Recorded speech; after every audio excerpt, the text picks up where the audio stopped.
Hello boys and girls. Right then, what have I got lined up for you this week? This is the NCE Powercab, and it is quite easily one of the most, if not the most popular DCC control systems out there on the market today. It boasts plug and play ease of use and functionality that almost anyone can get to grips with pretty much immediately. But it does have some limitations. For example, it is limited on power output, and you are tethered like a dog that's been misbehaving and is tied with a lead to a fence, gate, chain post, boat, submarine, whatever. So how do you improve it then?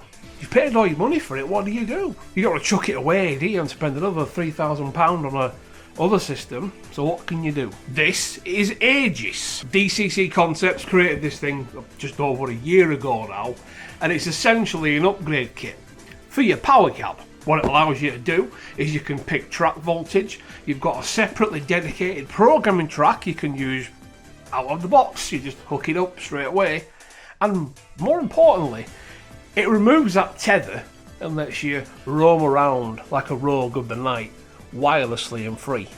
Pretty clever, right? So the whole thing of Powercab and this is new to me, so I'm gonna have a go at it and see if it actually does work and if it is as easy to use as everyone claims it is. Let's see how we get on, shall we?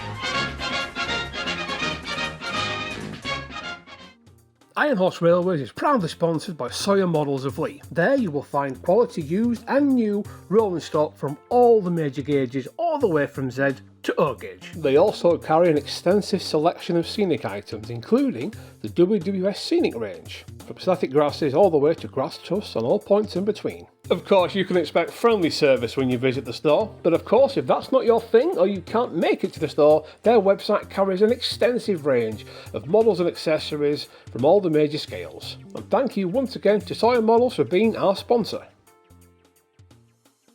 So, the lads at DCC Concepts have sent me one of these jobbies to play with.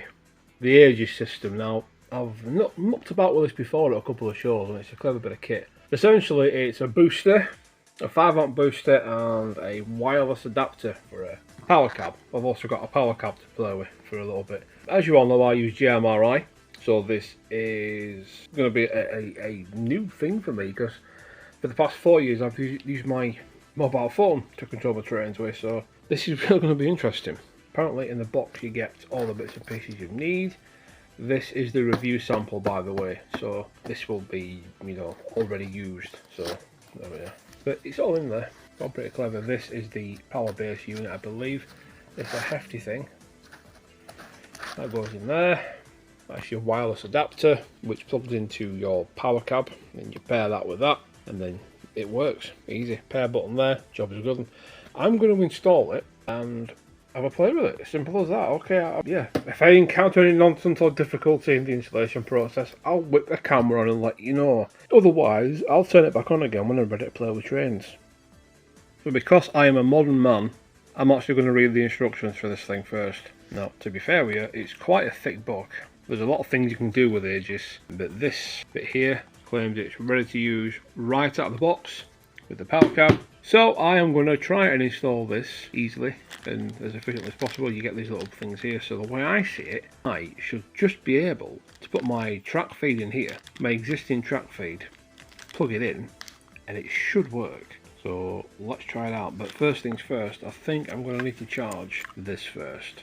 I don't know if it's got any power in it. Let's have a look. Green flashing light does, I assume there's some power in that. I think that means power. Anyway, we'll turn it off. Okay, blue light means something else. Anyway, I'm going to figure out how to turn this thing off, and then hopefully that'll work. Right, finish the instructions. There we are, turned off. Finish reading the instructions, and let's crack on with this thing, shall we? So we cracked open the Powercab box. So again, this is my first time playing with an actual Powercab at home. I've used them at exhibitions very briefly. So, but according to the instructions for Aegis, all I need from this box is the RJ12 cable and the Powercab unit itself. Everything else that I will need comes with the Aegis system.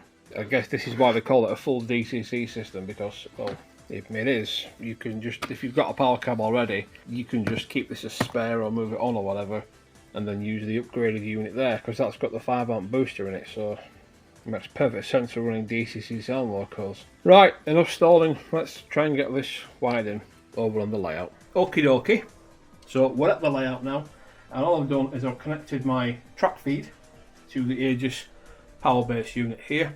It's only a temporary thing, because well, it's not going to be here forever, it's just a loaner, if you will, to give it a go and play with it. But I've got the power connected as per the diagram, which I've left over there somewhere. So what I need to do now is connect the power to this huge booster pack, and then we can actually start playing with it. Right, I've got everything hooked up, plugged in. I'm pretty sure there's no wires touching where they shouldn't be, so I'm gonna plug it in and see what happens. Okay, well, nothing's exploded so far. I've got to turn it on. Okay, it's odd. Why isn't it coming on? That's strange. I've plugged it in, power switched it on. Let's see what the instruction book says. Very strange. It should be working. I've got no space at all. I have literally got no space. I am so cramped in here, and I'm not a small unit. I've got that plugged in there. That's all connected there. There you go. Dickhead that I am. I didn't press and hold it for more than 30 seconds. Of course, it makes sense that there's going to be some sort of like press it and wait thing, so it doesn't, you know, immediately explode in case you just happen to casually brush past it and turn on your layout. So that makes sense. That's my fault. Anyway, right, so the next bit then, boys and girls, you got your power cab thing yonder. So apparently to pair it, what you do is you plug one end into your unit, I think, pretty sure you do, and then plug this into the main cab. There's a thing on here called main cab, I think. Yeah, cab main. Plug that into yonder, and then you turn it on. I think now you press and hold the pair button for 3 seconds, which is up here. 1, 2, 3. Both are flashing green, and I think that means it's paired. Let's just have a look at the instruction ends. Pairing is complete when both LEDs return to a steady blue. They haven't returned to a steady blue yet. What have I done wrong? What have I done wrong? Press and hold the switch on the Aegis transmitter for about 3 seconds. Press and hold the ESP pair switch on the Aegis, wait for 3 seconds, turn to green. When pairing is complete, they'll both turn blue, which these haven't. Yep, that's in the cab main. What am I missing? Strange. Make sure the transmitter battery is charged, yes. Using the Powercab RTO cable, plug one end into the Aegis transmitter, done that. And the other end into the cab main of the Aegis unit. Press and hold. Let's try this then. 1, 2, 3. Is that done? They're both steady blue now. So, if that's the case, I should now just be able to unplug this, plug this into the power cab, which I don't know how to turn on. How do I turn it on? What am I missing here? I'm going to have a look at this, because I've clearly missed something. I've got that plugged into that, but that's not powered on. I'm not seeing how this is. Where's the power button? What am I missing? What am I missing? Strange. Bear with me. I need to look at the manual again. So, really important this. Apparently, you need to turn off the base unit and the pairing little Aegis handheld goblin thing before this will power on. Okay, superb. So, if I select Loco 18, which is little old Lion there, Lion should come to life. So if I... Nope, delete that. Enter Loco 18, enter, no, nothing. Forward 1, strange, setup, consist, no, 1 equals old, option, maybe. So I've got to learn how to use this and Aegis, so this is like twice as complicated for me. And I'm impatient, I've got ADHD, so I don't want to read the instructions again. Apparently this has got to be set to cab 2 before it'll work, but I don't even know how this works properly. Option, exit, where's the exit button? There isn't a back button. Why isn't there a back button, man? Clear. No. I'm sure you're all screaming, why don't you read the instructions? But the instructions are over there and I'm not, I'm over here. And it takes like 5 minutes to get out of this frigging railway line. So I'm just trying to figure out as to why this ain't working. Consist old. No, I don't want that. Right, okay. Option. What number's line set to? Is line actually set to number 18? Yes, line is set to 18. Alright, so apparently the reason why it isn't working is because this curly cable which comes with the NCE power cab is the wrong cable to use. You apparently have to use this flat cable. This flat one. Fair enough. That apparently should sort the issue out. This cable is only to pair it with. I'm going to get this one. Plug this one in. Turn the Aegis back on. pair this little bugger again.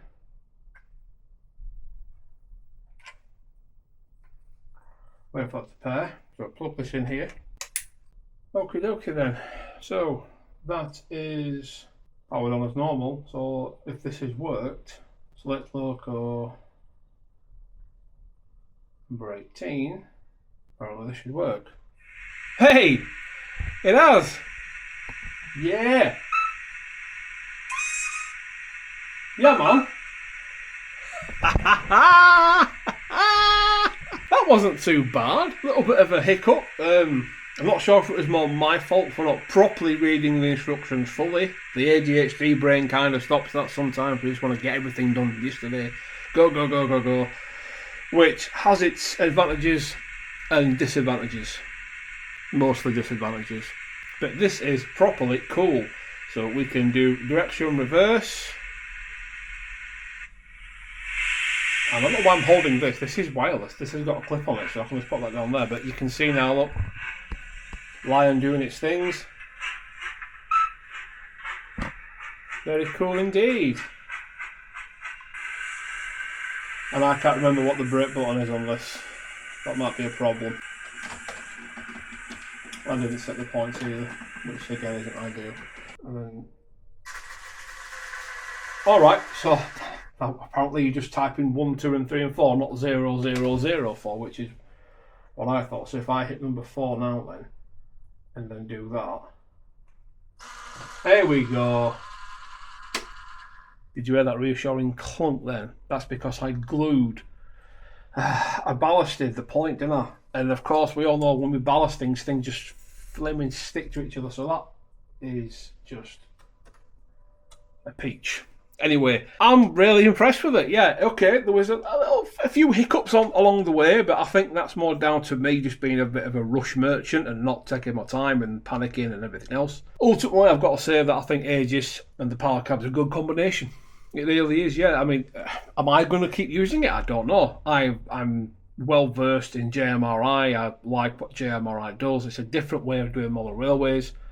So I'm not sure if this is a product aimed at someone like me, but certainly if you're coming into the hobby and you know you want to do DCC, and you know you want to do it properly, and you want to have all the control, and you want to have all the flashing lights and everything else, and do DCC properly, fairly easily, then I think the Aegis system with the Powercab is a really good way of doing that. It is. And if you've already got a Powercab anyway, attaching the Aegis system to it just makes it a lot easier to use because you're not tethered to anything. Just put this in your pocket and away you go.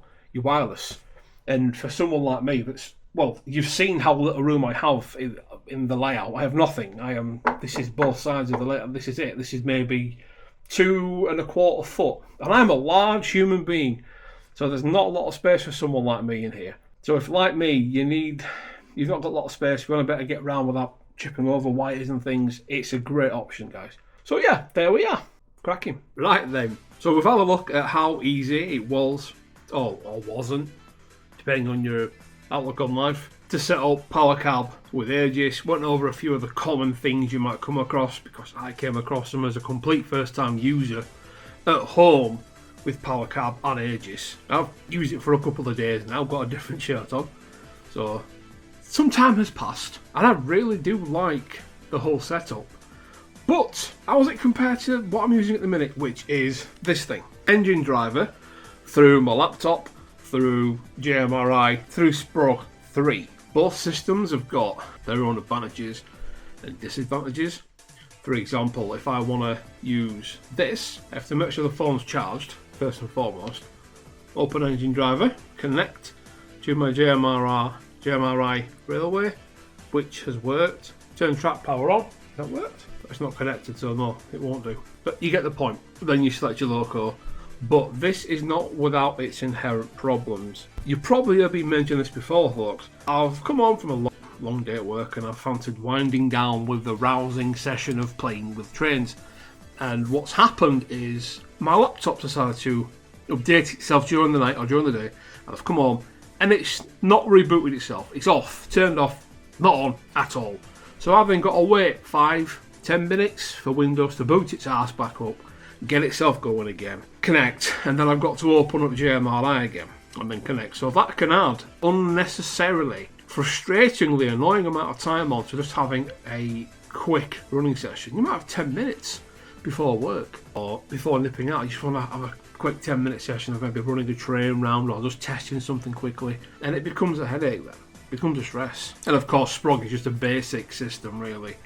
So it doesn't have the 5 amps boosted power that the Aegis system has, and whilst you can use it wirelessly with a smartphone, that is not something that comes natively with JMRI.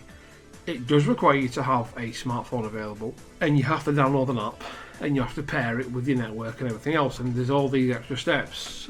The Aegis system and the Powercab thing really is just a matter of plug and play. It's super easy, and I'm not the brightest or the sharpest tool in the shed, but even I've got it working. Now, of course, there are other limitations to the Powercab format. For example, using the higher functions, you have to adjust the settings in there so you can access any function above F8. So, X12 and things and what have you. And unlike with JMRI and Engine Driver, you don't have your locomotives listed alphanumerically, and you don't have all the functions listed as actual names, and like for example blow off valve, brake, whatever. You've got to remember the function numbers, which is fine, but when you've got like 15-20 locomotives and they've all got different decoders and they've all got different functions assigned to different things and whatever, usually F2 is some sort of a brake function, F3 is usually a horn, but when it comes to things like brake application,